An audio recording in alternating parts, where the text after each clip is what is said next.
I buried my father on a Monday. By Wednesday, he was knocking on my door. Let me explain. Not everything. Just the part that matters. My father wasn't a good man. He wasn't a monster. That would have been easier. Monsters are obvious. They bite and tear and howl. My father just disappeared. Every time I needed him. Every birthday. Every fight Mom cried through. Every slammed door. He'd vanish. Not literally, though some nights, I could have sworn I heard his boots on the stairs after midnight, even years after he left. He died in a fire. Small cabin, north of the state line. No family. No friends. Just the sheriff who called me from a phone number that didn't exist when I tried calling it back. The body was mostly gone. But they gave me a box. Sealed. Heavy. And a death certificate. I didn't cry. I didn't go to the cabin. I didn't ask what caused the fire. But I did drive 6 hours to bury him. Not in a cemetery. There's a patch of land behind my childhood home. Woods grown thick and dark. As kids, we weren't allowed past the fence. He told me once, that ground remembers everything. I thought he was being poetic. Turns out, he wasn't. I dug the hole myself. No ceremony. No words. Just a box and a shovel and the sound of dirt falling like rain. I marked the spot with a rock. Flat. Smooth. I carved an X into it with a pocket knife. Then I went home. And waited. The knock came at 2:14 a.m. 3 taps. Slow. I was already awake. Couldn't sleep. The air felt too thick. My room too small. Like the walls were waiting for something. I didn't open the door. Not at first. But I looked through the peephole. He was standing there. Not burned. Not bruised. Just wrong. Too tall. Skin a shade too pale. Hands at his sides like he was waiting for permission. He looked up. Met my eye through the glass. And smiled. I didn't open the door. But I didn't sleep either. The next morning, there were footprints on my porch. Bare. Covered in ash. I went to the backyard. To the woods. To the spot I buried him. The stone was gone. In its place, a handprint in the dirt. Not fresh. Deep. Like something had pulled itself out. That night, I left the lights off. I sat by the window with a bat in my lap. 2:14 a.m. came. This time, no knock. Just a voice. From the backyard. Low. Like gravel and smoke. You buried me where it remembers. I didn't move. Couldn't. That ground doesn't forget. And now, neither will you. Then silence. No footsteps. No breathing. Just the creak of trees and the sound of my own blood in my ears. The next day, I dug up the grave. There was nothing inside. No box. No bones. Just a hole. Too deep. Deeper than I'd dug. I dropped a rock in. Never heard it land. I left town. Packed everything. Gone by nightfall. New apartment. New city. Top floor. No backyard. For a week, I slept fine. Until I saw him again. Reflected in the elevator mirror. Standing behind me, smiling. I ran. Down the stairs. Into the lobby. But no one had seen him. No one ever does. He follows now. Not every night. But often enough. Windows fog for no reason. Mirrors flicker. Ash under my nails when I wake. Voicemails on my phone I never heard ring. You buried me. But I raised you. Now I want you to remember. I tried burning the things he left behind. Letters. Photographs. One old boot I found outside my door. The fire wouldn't catch. The ashes spelled my name. I visited a priest. He didn't let me finish the story. Just handed me a card with one word. Forget. I don't think he meant it as advice. I think it was a warning. I don't sleep much anymore. But I dream constantly. Of the woods. Of the grave. Of a box that never stayed buried. Of hands reaching from the soil. Of my reflection, smiling. Saying, you put me there. Now it's your turn. Last night, I dug another hole. This time, in my living room. Beneath the floorboards. I don't remember doing it. But the dirt's under my fingernails. And there's a note beside my bed. Written in my handwriting. It just says, remember me. Bury yourself. If you're reading this, I'm gone. Don't come looking. And for the love of whatever you believe in, don't bury anything. Where the ground remembers. Story number 2. I was 13 when I helped bury the girl under the bridge. That's not the kind of thing you say out loud, I know. I've never told anyone. Not even the people I should have. Not even myself, not really. I've just let it rot inside me like a secret left out in the sun. But she's not rotting anymore. Because someone, something, dug her up. And now it wants us all to remember. Back then, we were just dumb kids. Small town. Big woods. No one ever told us how to carry guilt, so we turned it into silence. There were 5 of us. Me. Travis. Leader of the pack. All swagger and scraped knees. June. Smarter than the rest of us put together. Danny. The quiet one. Always watching. And her. The new girl. We never learned her name. She showed up one August, halfway through summer. Just appeared at the old creek bridge where we built rope swings and threw rocks at frogs. Her skin was pale. Like real pale. Her hair was soaked like she'd just come out of the river, even though it hadn't rained in a week. She didn't say much. Just watched us. June was the first to say something felt wrong. She doesn't blink, she whispered to me. I started watching too. June was right. She'd just stand at the edge of the trees. Every day. Same time. Same spot. Hair dripping. Watching. Travis got bold one day. You lost or something, he yelled. She didn't answer. He walked up to her. Close. Too close. Said something I couldn't hear. She didn't move. Didn't flinch. Just tilted her head and smiled. That's when Travis hit her. I don't know why he did it. Maybe he was scared. Maybe it was the way she looked at him, like she saw everything. He shoved her hard. She fell back. Hit her head on the rocks. That sound, that crack. It never left me. She didn't scream. Didn't cry. Didn't move. We stood there, frozen. Then Danny said what none of us wanted to hear. She's dead. June started crying. I wanted to throw up. But Travis, he didn't say anything. He just looked at her.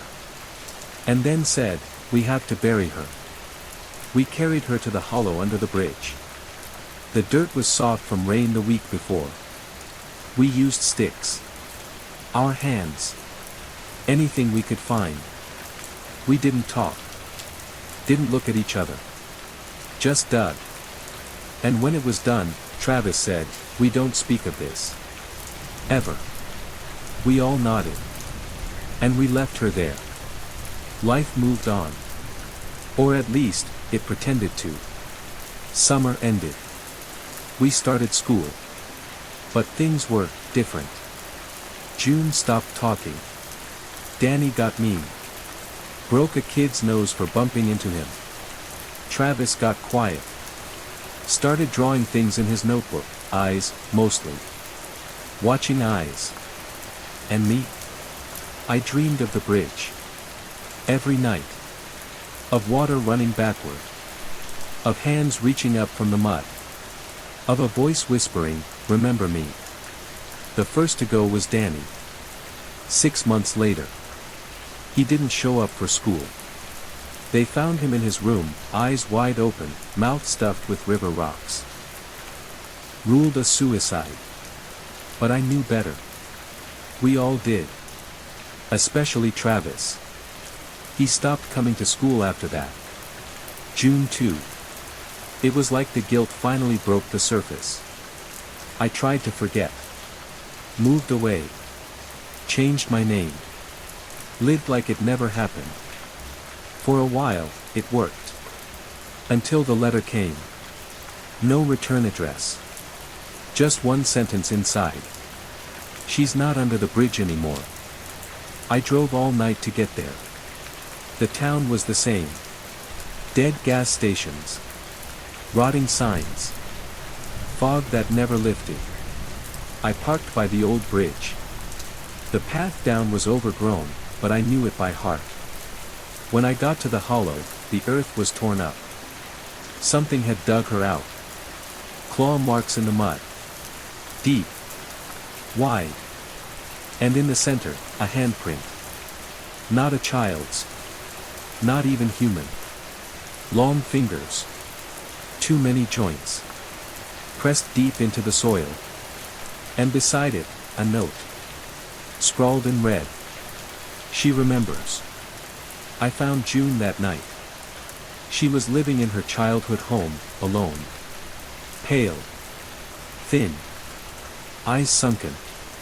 I didn't need to say anything. She just nodded. She's back, isn't she? Yeah. We didn't bury her deep enough. She told me she'd seen things. Footprints in her hallway. Mirrors that reflected places she'd never been. Whispers from her closet. And always the same voice. Remember me. We went to find Travis. He was in the woods. Living out of a shack. When we got there, the walls were covered in drawings. Eyes. Hundreds of them. Watching. Bleeding. Crying. He didn't speak. Just handed me a photo. The 5 of us. Only now, there were 6. The girl. Standing behind us. Smiling. Her eyes black holes. We decided to rebury her. Find the body. Lay her to rest properly. Only, she wasn't a body anymore. We followed the signs. Birds nailed to trees. River water flowing uphill. Our names scratched into the bark of trees we'd never touched. And finally, a clearing. A circle of stones. And in the center, her. Not a girl. Not anymore. Too tall. Hair like wet roots. Skin made of bark and bone. Eyes, oh God, the eyes. All of them. From every drawing. From every dream. Looking at us. Through us. She spoke without opening her mouth. You buried me. Now carry me. We woke up hours later. No memory. Just blood on our hands. Dirt under our nails. And a hole where the clearing used to be. Like we'd buried something. Again. But this time, it felt worse. Like we hadn't buried her at all. Like she'd buried something in us. Now I see her in mirrors. Hear her name in songs that never had lyrics. Dream of her dragging herself from the earth over and over. And I know. will never be clean. Because some things you bury don't stay dead. They grow. And one day, they dig you up. If you ever find the bridge, don't look underneath. And if you see a girl watching from the trees, don't wave. Don't speak. And above all, don't smile back. Story number 3. I wasn't supposed to be there when they dug up the foundation. I was only back in town for the weekend. Just long enough to sell off my childhood home. Just long enough to make peace with the memories and move on. But then I saw the yellow tape. And the half-circle of men in orange vests. And the thing they'd unearthed from beneath our garage. It was a coffin. But not one like you'd expect. No polished wood. No engraved plate. Just a box. Old. Mold-warped. Ropes binding the seams shut like someone had tried to hold something in rather than preserve what was left. It was shallow. Child-sized. And I knew what it was before anyone said a word. Because I was the one who buried it. 30 years earlier, I lived here with my brother, Jack. He was older by a year, but sharper by a lifetime. I followed him everywhere, because following Jack meant adventure. Stories. Secrets. And, eventually, horror. Jack found the box first. We were playing in the woods behind the house. Back when those trees were a cathedral, and every fallen branch was a sword or a wand or a map. He saw the ground shift when he stepped near a crooked stump. Like something exhaled from beneath it. So we dug. With sticks. With hands. With all the wild, reckless energy of kids who believe they're invincible. And we found the box. No lock. No name. Just a smell, damp and sweet and ancient. We opened it. Inside was a doll. Only it wasn't made of fabric or plastic. It was made of parts. Bits of hair. Teeth. Fingers. All stitched together with wire and twine. Jack laughed. I screamed. He said it was a prank. A Halloween leftover. Someone's weird art. But I saw the way he looked at it. Like it knew him. Like it had been waiting. We buried it again. Only deeper. In the crawlspace beneath the garage. Jack told me never to speak of it. Said if we forgot it, it would forget us. I believed him. Until he disappeared. It was winter. Snow covered everything. He went outside to shovel the walkway and never came back. They found his boots by the edge of the trees. No footprints. No drag marks. Just, gone. The police searched for weeks. The town held vigils. My parents fell apart. And I dreamed of the box. Of it opening itself. Of a doll, smiling with too many teeth. Now, 30 years later, it was unearthed again. By accident. By workers leveling the house for a new buyer. I watched from behind the fence as one of them pried the lid off. And screamed. Because inside was a face I recognized. Jack's. Eyes closed. Hands folded. Mouth sewn shut. The police sealed off the site. Called it a cold case reopened. But they didn't ask me any questions. They didn't need to. Because by the time they took the box away, I had already started dreaming again. The dreams were different now. Clearer. The doll wasn't just a figure. It spoke. In Jack's voice. You didn't bury it. You fed it. And it's still hungry. I started finding things around the house. Hair on the pillow that wasn't mine. Teeth in the sink. Fingerprints on the inside of the mirror. And always, the faint sound of rope creaking. Like something shifting in a box just out of sight. I left. Checked into a motel 2 towns over.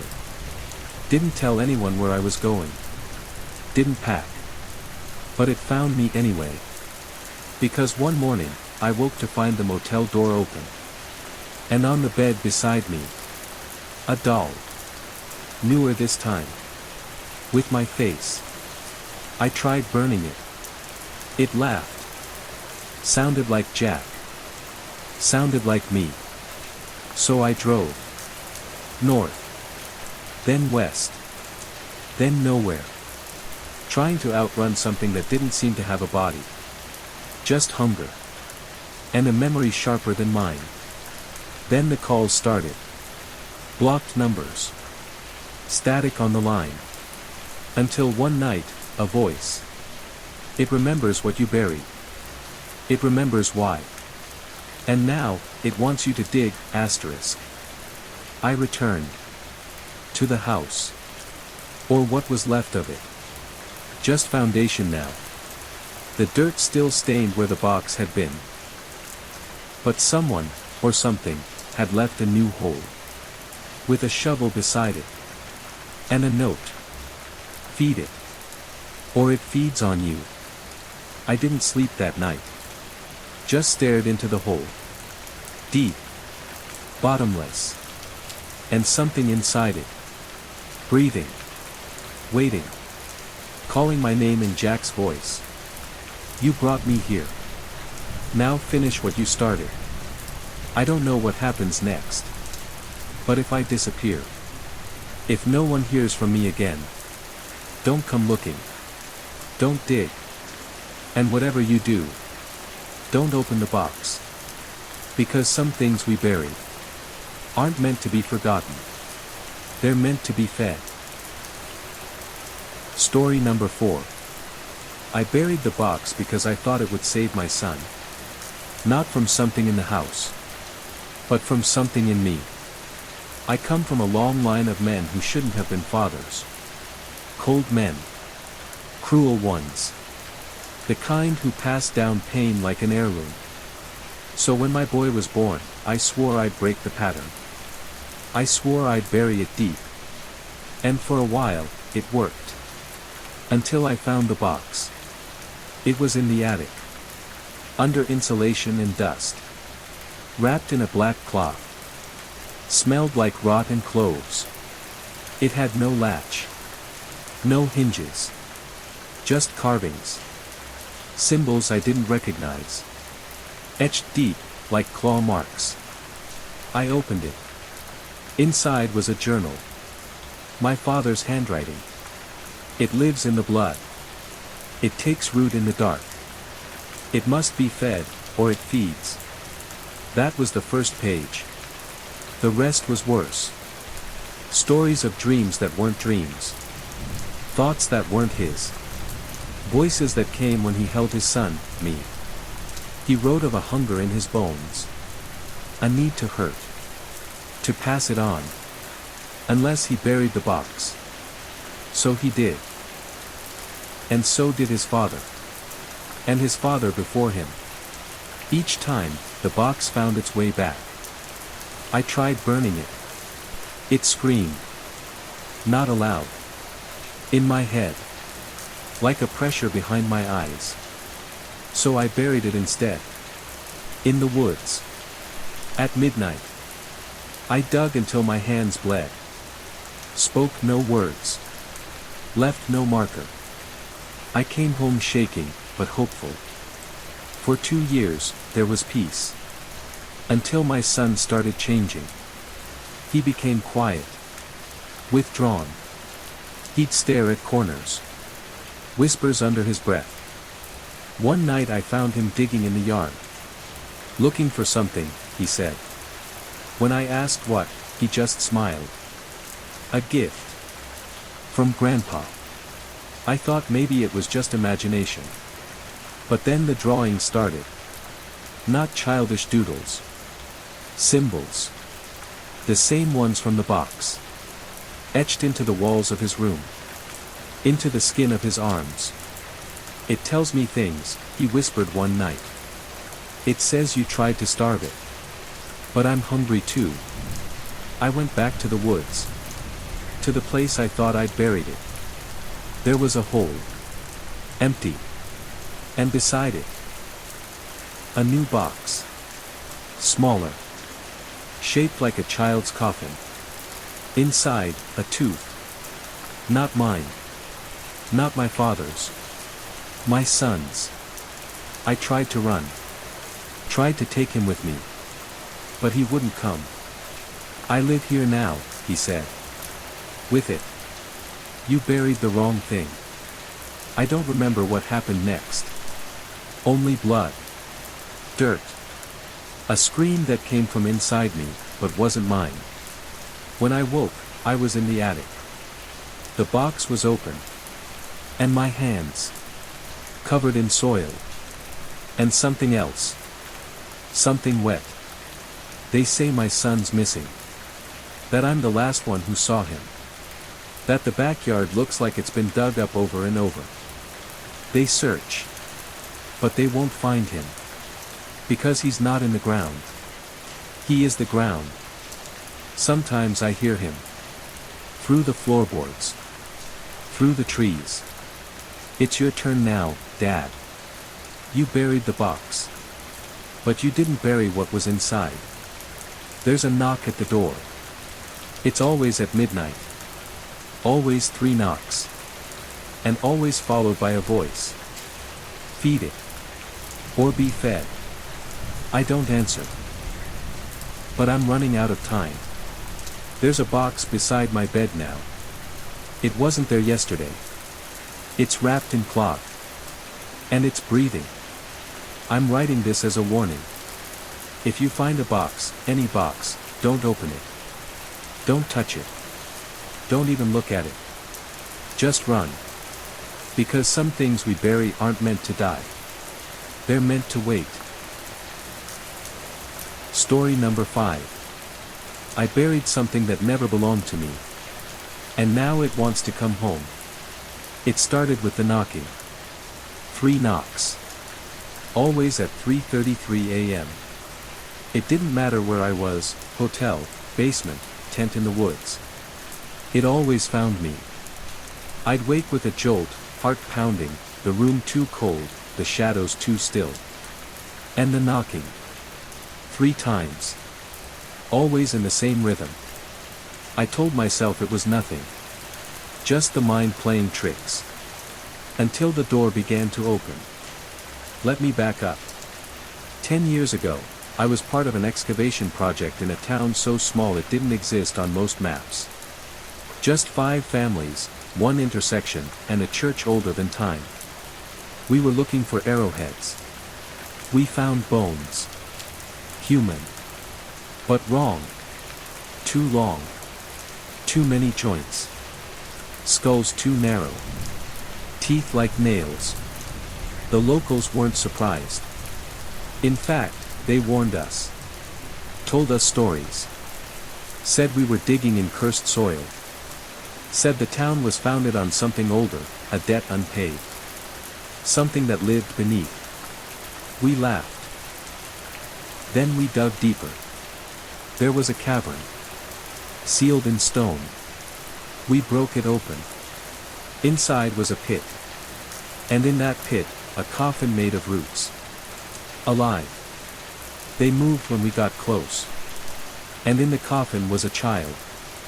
Or what looked like one. Small. Pale. Black stitching over the eyes and mouth. It didn't breathe. But it watched.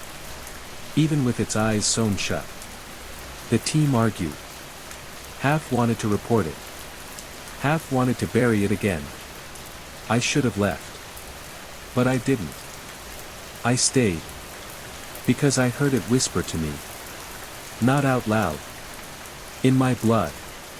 You found me. Now you keep me. So I did. I wrapped it in cloth.